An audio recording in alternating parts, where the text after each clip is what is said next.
Hello, my brothers and sisters. My name is Tim Heijen, and I am a dragon witch, and welcome again in the Belgian forests. Here I can talk with my dragon in all peace and quiet. But to reach these forests and to be very transparent to you, I have to travel 4 hours. Because in the week I have to work somewhere near Brussels, and it takes 4 hours inside of a train. I mean, it's always very long. Actually, I live here and I work there. It's yeah, but yeah.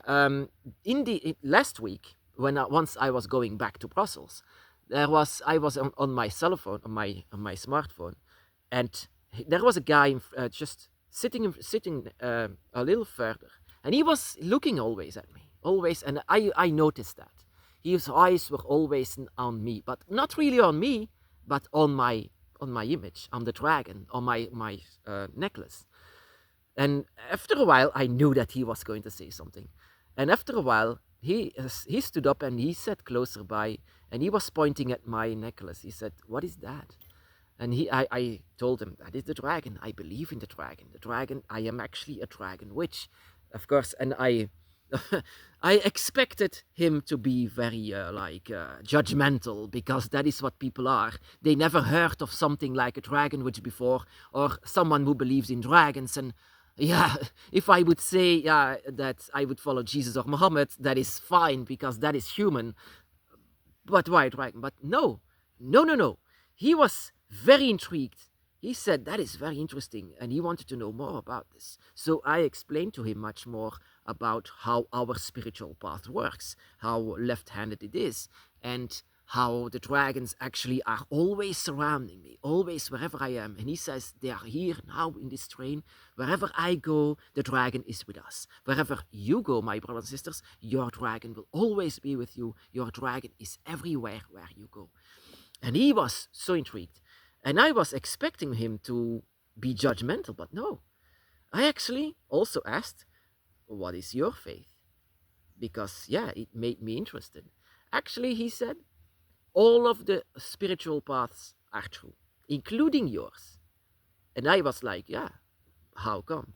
So I said to him, "So Islam, Christianity, Hinduism, I don't know, the Greek gods, the Hindu gods, or whatever gods, Buddha, all of that is true according to you?" He said yes. And then I came, yeah, I told you, my brothers and sisters, actually, I should have known this. Indeed, he's correct.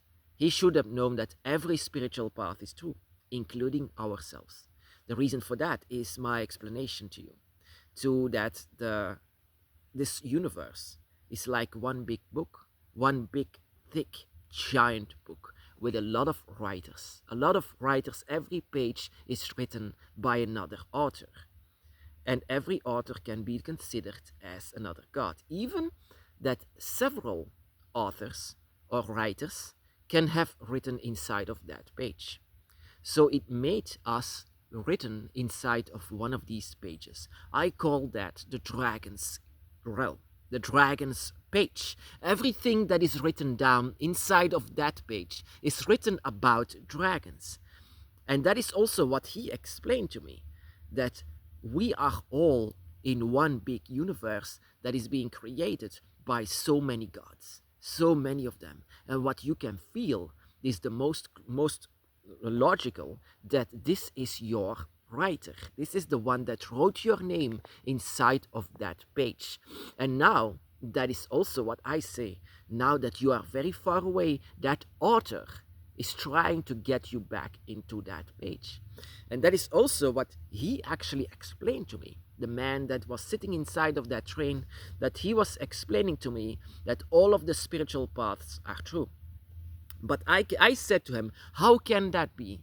Because whenever I hear these religions, it's always corrupted. Even our dragon's path is corrupted. I know that some people want to take advantage from these spiritual beliefs and spiritual path, because a lot of people are vulnerable in the beginning of their path, and there are so many of these people that just say that they know it all, so follow me." And that is not true, because Especially on the dragon's path, there can only be you and your dragons. Everything around you is just distraction. So it's very easily being corrupted. It's a left-hand spirituality, and so should it be. But a lot of people, and also especially in these religions, is corrupted. How can that be real? I said to him. Well, that is a version of it, a version of the same page, but it's still the same page. It's still being created by the same God. And he said to me, what is actually your God? I said to him, Tiamat. Then Tiamat, he said, is the writer of that page, is the writer of that place, is the creator of all. But I said to him, but there are others, like Leviathan, Fafnir, Quetzalcoatl. Then they are responsible of creating that realm, creating that universe. And we are all actually, every human, every animal, every soul that you see in this world is coming from one of these pages, very far away. Maybe that your children and your parents and your wife or your man are coming from a different kind of a dimension, different kind of realm. It depends on what your soul says. And that is why it feels that you are so far away. And once you have this awakening, you know that. And you also know that you are not bound to this earth. So you know that you have energy from a different dimension. You have energy from, and in our case, we have energy from dragons.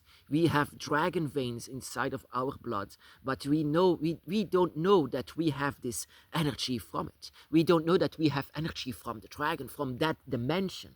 And the closer that we got, the more that we know.